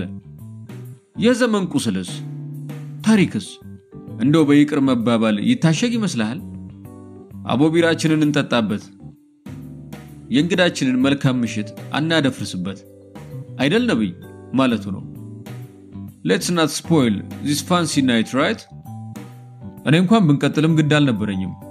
ዞሮ ዞሮ ኒውዮርክ ሲሄድ ከጸጋዬ ጋር ወያይበታለሁ አልኩኝ። ቺርስ ተባባል። ለጸጋዬ ያዘጋጀሁትን አንደኛውን ጥያቄን ዛሬ ያገኘሁት ካሴት ከሞላ ጎደል ስለመለሰልኝ ደስ ብሎኛል። ቃል በቃል በገዛ ድምፁ የሚከተለው ነው ያለው። ስነ ግጥም ወይም ቅኔ፣ የስነ ጽሑፍ፣ የስነ ጥበባት ሁሉ የፈጠራ ሁሉ የደም ጠብታ ነው ይላሉ አበው ይልና በወፍራም ድምፁ ስንኞቹን ያስገመግማል። ፈራን፣ ፍቅር ፈራን፣ የነፍስን አንደበት ዘጋን፣ ህብረት ፈራን፣ ልጅነት የለገሰንን የፍቅር አምላክ በጥበቡ በረቂቅ ያለበሰንን በመለኮት የቀባንን ህብረት ፈራን፣ ፍቅር ነሳን። የቀድሞዎቹ የስነ ግጥም ሰዎች ቅኔዎቻቸውን በገዛ ልሳናቸው በጉባኤ ይዘርፉታል፣ ያበስሩታል። ዘመናዊያኑ ደግሞ በድምጽ መቅጃ በስዕል መቅረጫ ይቀርጹታል ለትውልድ ለማስቀረት። እኔም ይኸው በስተርጅና የእግዚአብሔር ፈቃድ ይሆን ዘንድ በድምጽ መቅጃ በኔው ቃልና ድምጽ እስቲ ለምሳሌ ያህል አንድ ስነ ግጥም ስለ ልጅነት ፍቅር አብረን ዝም እንበል፣ አንድ ደግሞ ስለ አንድ የኦሮሞ ባህል አባት መወድስ ኢልማ መዳ አባገዳ፣ አንድ ሌላ ስለ አንድ ታላቅ ታሪካዊ ጀግናችን መስዋዕትነት ሰቆቃ ወጴጥሮስ፣ እንዲሁም ለአንድ ሌላ ጥንታዊ ኢትዮጵያዊና አፍሪካዊ ፈላስፋ መወድስ ኤዞፕ በእንግሊዘኛ፣ አንድ ደግሞ ለአንድ ታላቅ ወንዛችን ጉዞ አዋሽ፣ እንዲሁም አንድ ስለ መርካቶ ገበያችን አይ መርካቶን። አጋጣሚ ይህም ለመጀመሪያ ጊዜ እስካሁን ከጻፍኳቸው ውስጥ 6 ስነ ግጥሞች ብቻ ለሙከራ ያህል አነባለሁ ይልና ግጥሞቹን በግርማ ሞገስ ያወርዳቸዋል። የአሜሪካን የውጭ ጉዳይ ቢሮ በሰጠን የጉዞ ፕሮግራም መሰረት ቀጥሎ የምንሄደው ወደ ሲያትል ነበር። በአሜሪካን ያሉ የኛ ሰዎች ሲያትልን የጎንደሬ ከተማ ናት ይሏታል። አያሌ የጎንደር ልጆች አብዛኞቹ በሱዳን ቀሪዎቹ በአዲስ አበባ አድርገው የተሰደዱባት ሲያትል ናት። በሲያትል የጋዜጠኝነት ጉብኝት የፕሮግራሙ ጭብጥ የጋዜጣ የሥራ አመራርና የኤዲቶሪያል ውሳኔ አሰጣጥን፣ የጋዜጣ ሥራ አስተዳደርን፣ ስርጭትና ምርትን፣ የኢንተርኔት ጋዜጣን፣ የኃይል ድርጊት ዘገባንና በአስደንጋጭ ሁኔታዎች ምክንያት ጋዜጠኞች የሚደርስባቸውን ድንገተኛ ህመም፣ ትራውማ፣ የጋዜጠኛ ማህበራትና አማራጭ ሚዲያን በሚመለከት የምናደርጋቸው ጉብኝቶችን የሚያጠቃልል ነው። በዚህ ፕሮግራም እንግዲህ ዘ ሲያትል ታይምስ ጋዜጣን፣ ሲያትል ፖስት ኢንተለጀንሰር ጋዜጣን፣ በዋሽንግተን ዩኒቨርሲቲ ቅጥር ግቢ የሚገኘውን ዳርት ሴንተር ፎር ጆርናሊዝም ኤንድ ትራማን፣ የስሌት መጽሔትን፣ ስላት ማጋዚን፣ የቤት አልባዎችና የድሆች አመለካከት የሚያስተናግደውን ሪል ቼንጅ ጋዜጣን እንዲሁም ለዋናው መገናኛ ብዙሃን መጋቢ ስለሆኑ ስለ ስርጭቶች የሚያወያየውን ኢንዲፔንደንስ ሚዲያ ሴንተርን እናያለን። የዲሲ አበሾች ከልባቸው ይሁን ሲያሾፉ ይሁን በቅናት መንፈስ ይሁን አላውቅም፣ ብቻ ሲያትልን ወንበዴዎች እንደ ቀይ ህንዶች ሬድ ኢንዲያንስ እንደሰፈሩባት አድርገው ከጎንደሬዎች ጋር ያያይዟታል። እኔ ደግሞ ያያሻረው ግጥም ላይ ያው ስለ ጎንደሬዎች ነው ያለው ነው ትዝ የሚለኝ። ያያሻረው የመጀመሪያ ስንኞች በሱዳን በኩል ከጎንደር ስለመጣ ወጣት ወዳጅ ያያሻረው ኒውዮርክን ብታየው ከቡልጋ ከፍ የሚል ትልቅ ከተማ ነው የሚሉት መስመሮች ናቸው ትውስ የሚሉኝ። በአዲስ አበባ በኩል ሳይሆን በካርቱም በኩል ቀጥታ ከጎንደር ተነስቶ ይሄድ አንድ ባላገር ጭልጋንና ኒውዮርክን ማወዳደሩ አይገርምም። ማነጻጸሪያው ፖይንት ኦፍ ሪፈረንስ ያው ደብዳቤ የሚጻፍለት የጭልጋን ነዋሪ የሚያውቀው ቦታ መሆን አለበት። ሲያትል በዋሽንግተን ስቴት ሰሜን ምዕራብ ክፍል የሰላማዊ ውቅያኖስ አንድ ክንድ በሆነው በፔኬት ሳውንድ ዳርቻ ላይ የምትገኝ ከተማ ናች። በስተምዕራብ ካሉት ከሰላማዊ ውቅያኖስ ሰሜን ምዕራብ ከተሞች ትልቋ እሷ ነች። ሲያትል በኦሎምፒክ ተራሮች ግርጌ እንደ ጥላ ተነጥፋ ያለች ሀገር ናት። በስተምስራቅ ደግሞ በታዋቂዎቹ የካስኬድ ተራሮች ታጅባለች። ምንም እንኳን ኤመራልድ ሲቲ የከበረ ድንጋይ ከተማ የሚል ቅጽል ስም ቢሰጣትም እውነተኛ ስሟን ያገኘችው ሲልዝ ከሚባል የህንድ ባላባት ነው። ህንዳዊው ባላባት ሲልዝ ከተማይቱ በ1815 ስትቆረቆር ስሙን እንዲጠቀሙ ሲጠይቁት $16,000 አስከፍሏቸዋል። የከተማይቱ ህዝብ ብዛት እየጨመረ የመጣው እንጨት ሻጦች፣ አራጣ በዳሪዎችና ነጋዴዎች መምጣት ሲጀምሩ ነው። በ1989 የእንጨት ክምሮች ላይ በደረሰ የእሳት ቃጠሎ ምክንያት እስከ ቆመው ድረስ የህዝብ ብዛት መጨመሩን አላቋረጠም። ሲያትል እንደገና ስትቋቋም ማራኪ የቱሪስት መስህብ ያላት ከተማ ሆና ቁጭ አለች። የምድር ለምድር ባቡር መጀመር ለዚህ ትልቅ አስተዋጽኦ ነበረው። ጎልድ ራሽ የወርቅ ሽሚያ ዘመን ከከተማነት ወደ ስልጡን ከተማነት ሜትሮፖሊስ የመለወጥ ጠበሉ ለሲያትልም ደርሷታል። ትልቁና በሚገባ የሚጠበቀው ወደቧ እጅግ ትልቅ የወደብ ከተማ አድርጓታል። ስንዴ፣ ፍራፍሬ፣ ልዩ ልዩ የጫካ ውጤቶችና የጀት ኢንዱስትሪ ሀብቷን ወደ ውጪ በመላክ ትታወቃለች። ከ1,600,000 በላይ ከተሜ ህዝቦቿ ውስጥ 500,000 ያህሉ ሲያትልም ብርቷ ላይ ይኖራሉ። የቦይንግ አውሮፕላን ፋብሪካ የሚገኘው እዚሁ ሲያትል ውስጥ ነው። ይህ ፋብሪካ 70,000 ሰዎችን ቀጥሮ ያስተዳድራል። ሲያትል የብዙ ሀብቶች ጌታ ናት። የስዕል ሙዚየም፣ የመዝናኛ ቦታዎች፣ የሰሜን ካስኬድ ተራሮች፣ የኦሎምፒክ ብሔራዊ ፓርኮች፣ የሲያትል ማዕከል፣ የዊድላንድ ፓርክ የእንስሳት መናኸሪያ ወዘተ ማራኪ ሀብቶቿ ናቸው። ሲያትል እንደደረስን እንደተለመደው ለተለያዩ ሰዎች ደወልኩ። ለአንዳንዶቹ ከኢትዮጵያ ያስኩትን ዕቃ ለመስጠት ነው። አንዳንዶቹ እንዲያው ናፍቆቴን ለመወጣት፣ የጥንት ትዝታዬን ለማመንጀግ፣ የአሜሪካኖቹን የአሜሪካ አበሾች አኗኗር ነገር ለመጨዋወት ነው። ከዚህ በፊት እንደነገርኳችሁ ሲያትል ልጅ ለማሳደግ ትመቻለች ይባላል።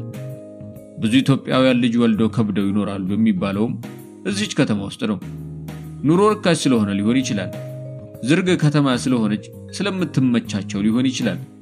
በዩናይትድ ስቴትስ ካየኋቸው ከተሞች ሁሉ እኔ በጣም የወደድኳት የአሜሪካ ከተማ ናት። ብዙ ሰማይ ጠቀስ ፎቅ የማይበዛባት፣ ዝናብ የማይለየው በጣም ረጋ ያለች ከተማ ናት። እዚሁኛ ሀገር አንድ የምናውቃት በሚገባ የተቀየሰች ከተማ ትመስላለች ወይም ታስታውሰናለች። ቅያሶቿ ግልጽ ናቸው። ብዙ ውሃዎች አሏት። አገሬ ለምለሟ ካልን አይቀር ሲያትልን መጥቀስ ተገቢ ሳይሆን አይቀርም። ደማቅ አረንጓዴ ከተማ ናት ሲያትል። ከኒውዮርክ ደውዬ የመምጫዬን ቀንና የማርፍበትን ሆቴል የነገርኩት ከኢትዮጵያ ከወጣ ብዙ ዓመታት ያስቆጠረው ወዳጄ በመጀመሪያ የማገኘው አበሻ እንደሚሆን ገምቻለሁ። ዕቃችንን በየመኝታ ክፍላችን ካስቀመጥን በኋላ በጥቂቱ ሲያትልን እንድናያት እንደተለመደው የጉዞ መሪያችን የ25 ደቂቃ የእግር ሽርሽር ጉዞ አለን። ተያይዘን ዋና ዋናዎቹ የሲያትል ገበያዎችን፣ ረከስ ያሉትን ምግብ ቤቶች አየን። በመርከብና በሞተር ጀልባ መንሸራሸር ስለምንፈልግ እድል ተሰጠን።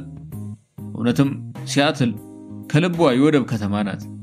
ከዲሲ ወደ ኒውዮርክ መውጫ ላይ በምትገኘው ባልቲሞር ከተማም እንደዚህ ያለ የጀልባና የመርከብ ሽርሽር አይቻለሁ። መርከቡ በውሃ ላይ መርከብ ነው፣ በመሬት ላይ መኪና ይሆናል። በውሃ ላይ የተንሳፈፋችሁ ብትፈልጉ እጃችሁን አውጥታችሁ ውሃውን እየጠረጋችሁ ልትቆዩ ትችላላችሁ። ከዚያው በውሃው በአንደኛ በር በኩል ወደ መሬት ትወጣላችሁ።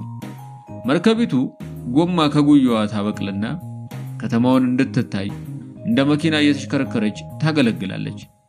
ሹፌሩ እንደ ፊሽካ ያለ የሚነፋና እንደ ዳክዬ፣ እንደ ወፍ፣ እንደ አንበሳ የሚጮህ ድምጽ ያለው የልጅ መጫወቻ የመሰለ ነገር እንደ እግር ኳስ አጫዋች ፊሽካ አንገታችሁ ላይ ያነግቱላችኋል።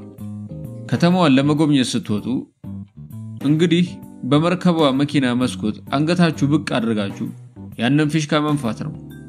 ከተማዋን የባህርና የየብስ ሰራዊት የወረራት ይመስል ጩኸት በጩኸት ታደርጓታላችሁ። አላፊ አግዳሚው ያያችኋል። ግማሹ ያፏጭላችኋል፣ ግማሹ አውራጣቱን ቀስሮ ቺርስ ይላችኋል። አንዳንዱ ምላሱን ያወጣባችኋል። ከከተማው ነዋሪ ጋር ባትተዋወቁም የተቀላለዳችሁ የተሳሳቃችሁ ከተማዋን ትዞሯታላችሁ፣ ታስሷታላችሁ።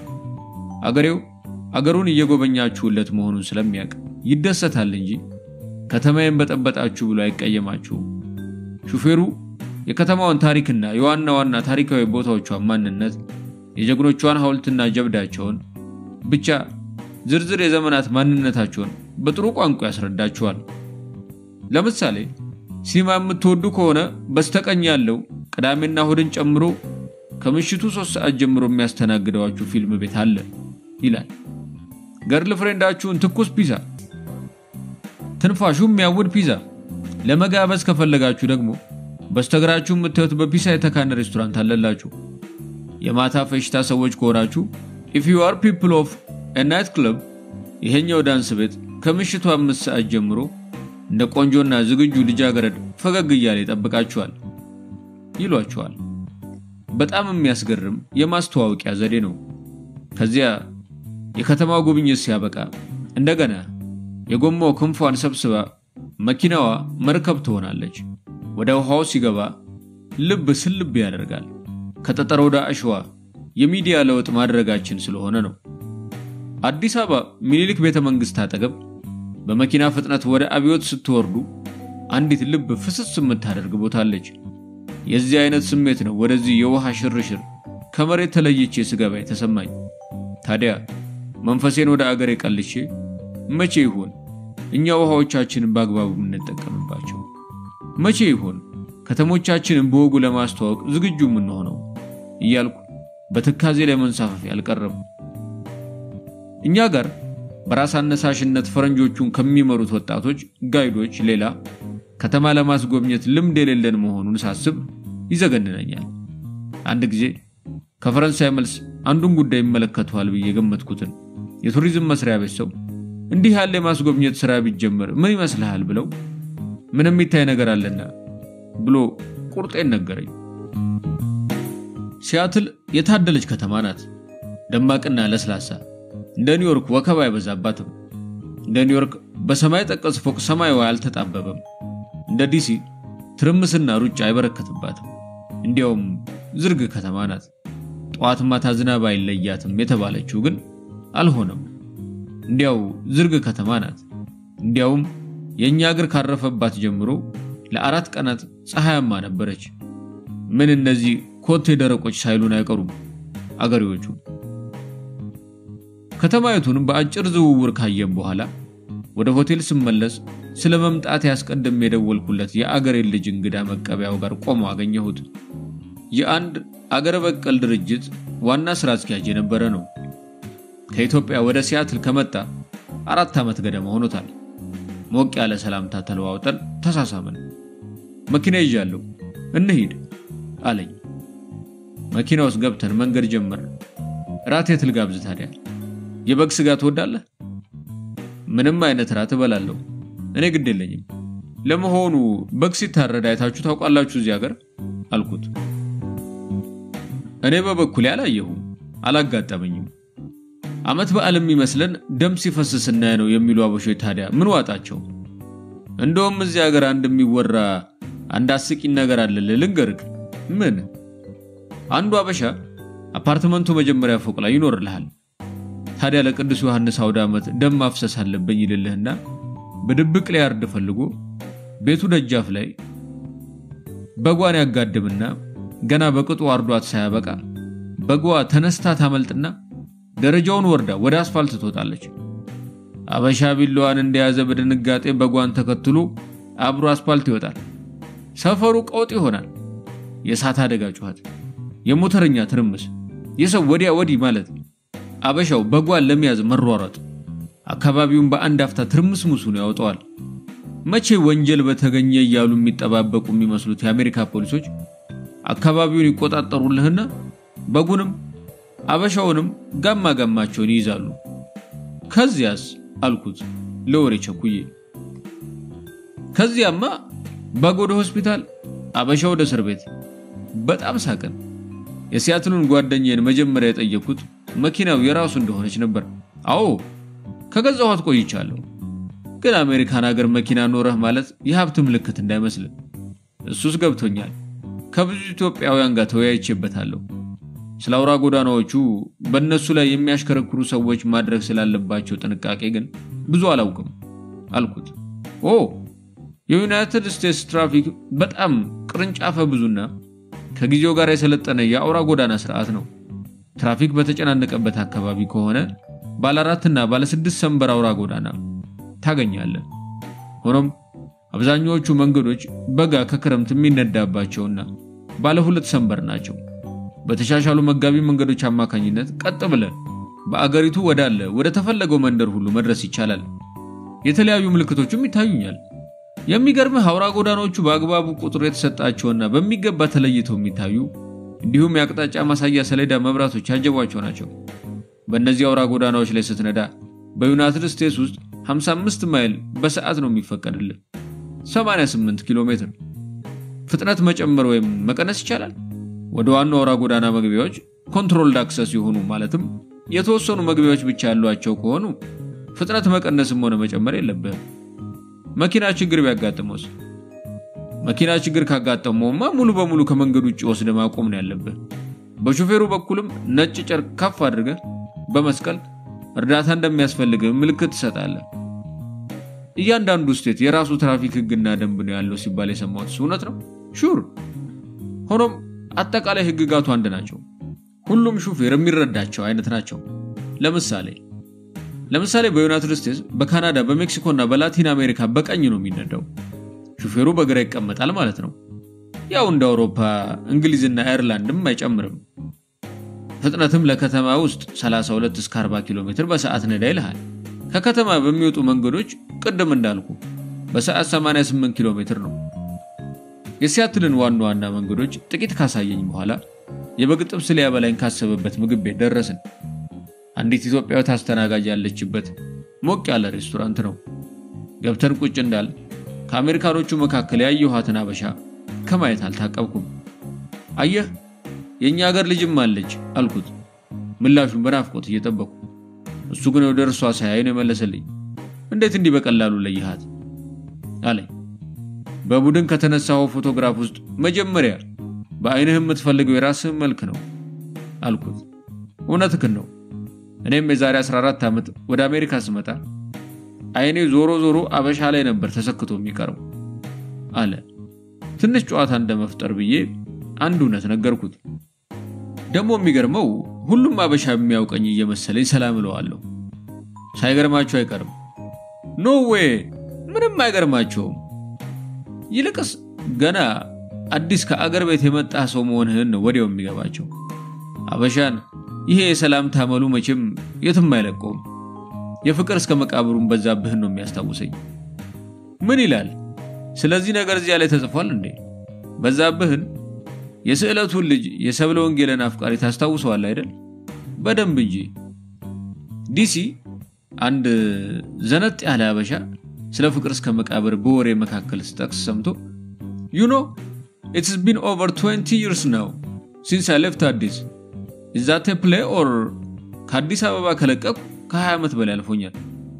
ቲያትር ነው እሱ ነገር ወይስ ብሎ ከጠየቀኝ ወዲህ ስለ ፍቅር እስከ መቃብር መጽሐፍ ሳወራ ትንሽ ሰቀቀ ያልኩ ለመጠንቀቅ ሞክራለሁ። ለዚህ ነው በዛብህን ታስታውሰዋለህ ወይ ያልኩ። ይቅርታ ግዴለም ቀጥል እንደማለት ራሱን ነቀነቀ። ቀጠልኩ። ስለ ሲያትሉ ወዳጄ አሳጥሬ ነበር የበዛብህን የአዲስ አበባ ታሪክ አውጋሁት። ለአዲስ አንባቢ ሙሉ የትውስታ ስዕል ይሰጥ ዘንድ ከፍቅር እስከ መቃብር አለፍ ብዬ ልጥቀስ። በዛብህ አሁንም ኩታውን ወደ ራሱ ገፋ አድርጎ መንገዱን ሊለቅ ሲል የት ታውቀኛለህ እባክህ አለ መንገደኛው። ኧረ አላውቀውም ጌታዬ አለ በዛብህ እንደ መፍራት ብሎ። ታዲያ ሳታየኝ ነው እንዲሁ ተነስተህ እንዴት አደርክ ያልኸኝ? ኧረ አላወቅኩትም የእግዚአብሔርን ሰላምታ መስጠት ይገባል ብዬ ነው እንጂ።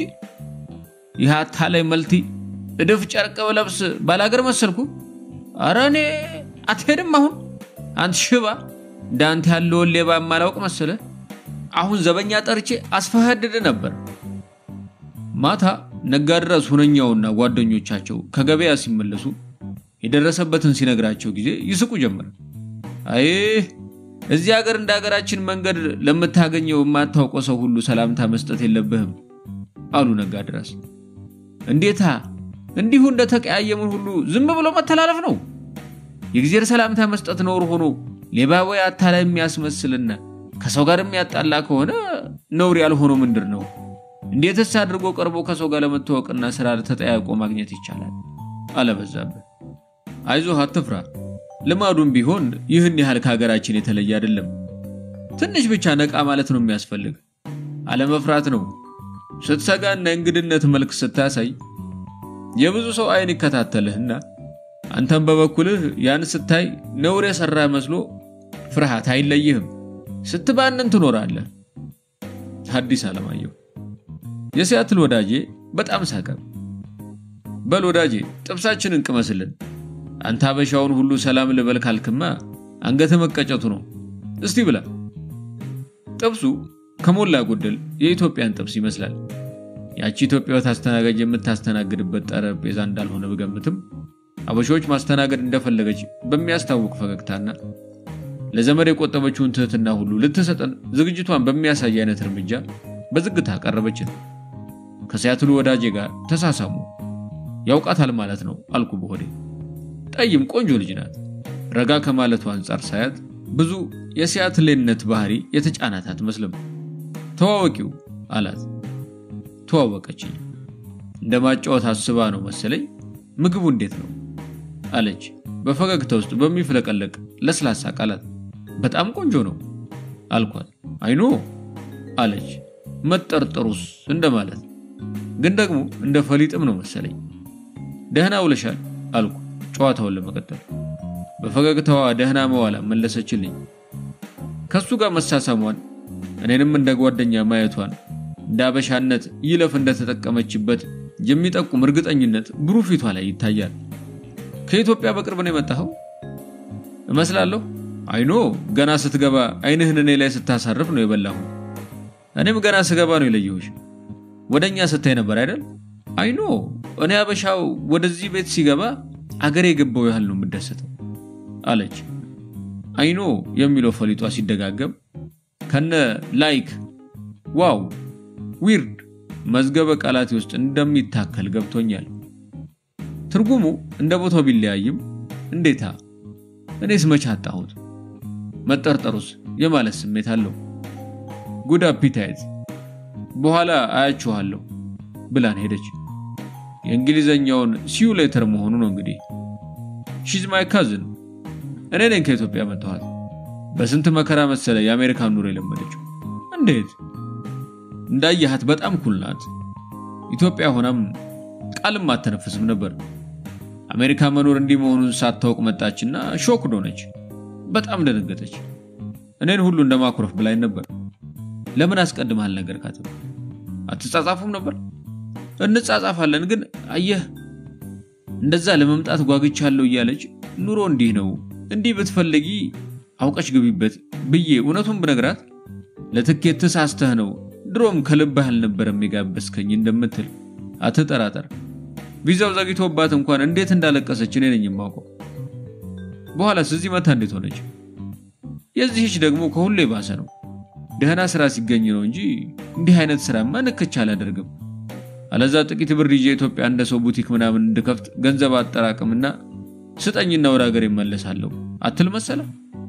ከዚያ በኋላስ በምን ሐሳብ አለወጠች? እኔም እብድ ሆንኩ። ሆኖም ዘመዶቻችን እሱ ነው በግሉ የበደላት እሷ ምኑን ታውቃለች እንዳሉ ሰጋሁና ታላቅ ወንድሟንና ለእረፍት የመጣ አጎታችንን አባቷን ማለት ነው ጠርቼ ከነርሱ ፊት ስራ ተሰራ እንደሆነ ተስራ አለዚያ ወደ ሀገር ቤት ልመልሳት ነው። እሷ ይሄ አይሆንም የምትል ከሆነ ደግሞ በተራ አንተው ሰዳት ብዬ ኮስተር አልኩባቸው። ተፋጠጠ። ከዛስ ቸኩዬ ጠየቁት።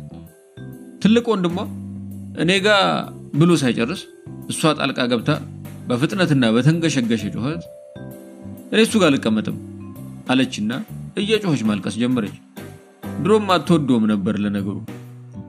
አጎታችን አባቷ ቁጡ ነው።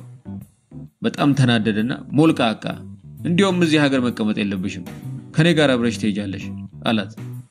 ቀጠለና እዚያው ሂጂና እንደ ወጣቶቹ ሴቶች ተንዘላዘይ እንደ እናቶ ገላግሌ ልጆች ላታሳድጉኝ ማን ወለዱኝ ያላችሁ እያልሽ ወላጆችሽን ገላምጪ እኔም እስኪ ዝም ልሽ እንደሆን ታይኛለሽ አላት።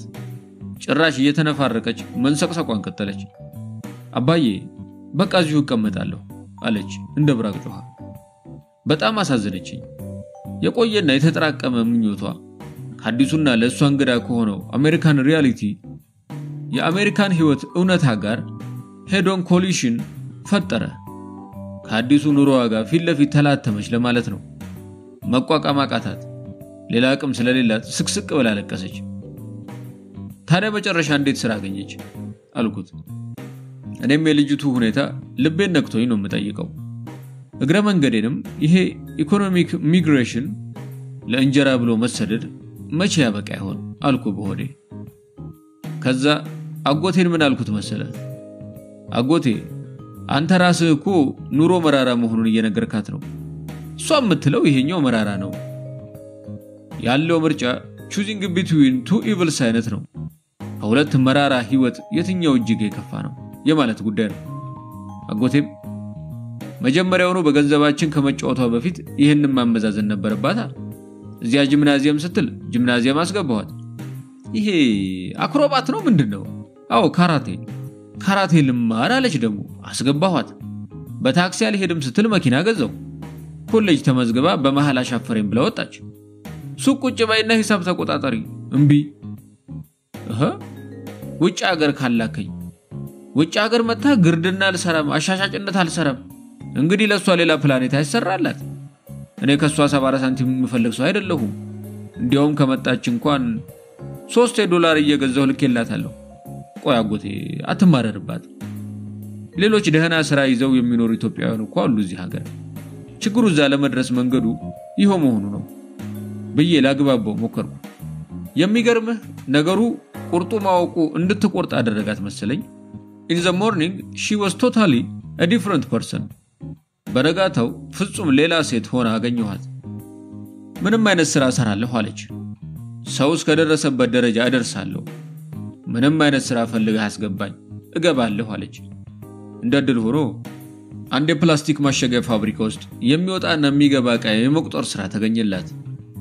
እሺ በዛው ስራ ቀጣይ ታዲያ 15 ቀንም አልሰራች ተወቹ ለምን እንዴት ብዙ ብር ለማግኘት ብዙ ሰዓት መስራት ፈለገች እንደምታውቀው አሜሪካን ሀገር የወር ደሞዝ የሚባል ነገር አይተናናውቅም ህይወትህና አቅምህ በሰዓትና በደቂቃ ነው የሚለካው ታዲያ ብዙ ሰዓት እሰራለሁ ብላ ብዙ ሰዓት ቆማ እሽጎቹን ስትቆጥር ትውላለች በሳምንቷ እግሯ በጣም ማበጥ ጀመረ ደም አለቀሰች ነው ማለት በ15ኛው ቀን ለምን ጾሜን አላድርም ጥንቅር ብሎ ይቅር ብላ ትታወጣች ይሄን ይያለኝ ሳለ ስለሷ እንደሚያወራ ቀርበዋ ነገራት መሰለኝ እኛ ጠረጴዛ ጋር መጣች እናንተ ሰዎች ማውራት ነው መብላት ያዛችሁት አንድ ጨዋታ ጀምረን አይኖ መጀመሪያ እህሉን ብሉና መጠጡ ላይ ተጫወታላችሁ እንዳገራችን ባህል ቢ እንዳንልሽ ስራ ላይ ነሽ እንዳናጎርስሽም ይቸገረን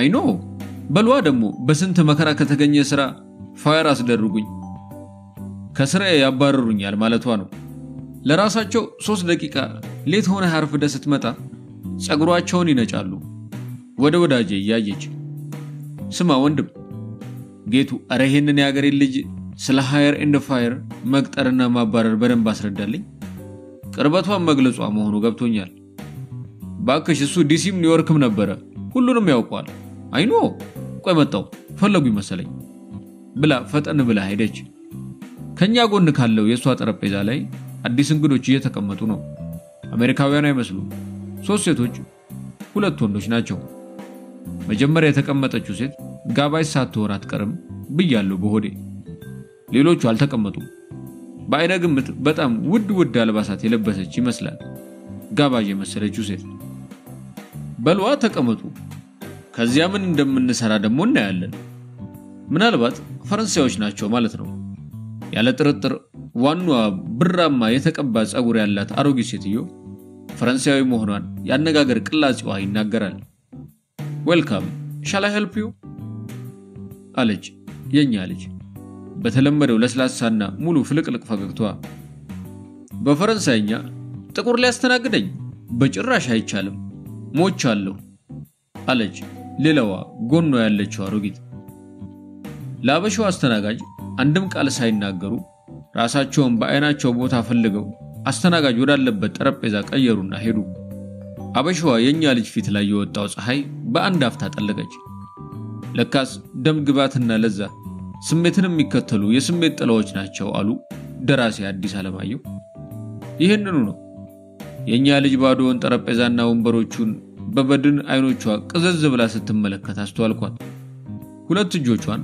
ምን ይደረግ በሚል ስሜት ግራና ቀኝ ወረወረቻቸው ረዳት በመፈለግ አይነት አሁን ለማና ቤት ይባላል በሚል አስተያየት ወደኛ ዞራለች ባዶ ጠረጴዛና ወንበሮቹ ምን ተሆኝ እንግዲህ ጥቁር ነሻ የሚሏት መሰለኝ ወይ የጃፈር ሰናገር አልኩኝ በሆዴ እውነቱን መጋፈጥ ከባድ ነው እውነቱን መታዘብ ግን በጣም ይመቻል በተለይ ላበሻ እኔና የሲያትል ወዳጄ ለቅጽበት አይን ለአይን ተያየን የመብረቅ ብልጭታ ታህል የእውነታ ብርሃን በውስጣችን አልፋለች ወዲያው ተግባባን ሳንነጋገር በመግባባታችን እርግጠኝነት ውስጥ ሰጠምን ሁለታችንም ጸጥ ብለናል you have seen it all ሁሉንም አየሁ አይደል አለኝ መልስ በማይፈልግ የጥያቄ ቀላጼ የሚገርም ነው ልክ ይሄንኑ የሚመስል ነገር አንዲት ልጅ ላይ ደርሶባት አጫውታኛለች ስል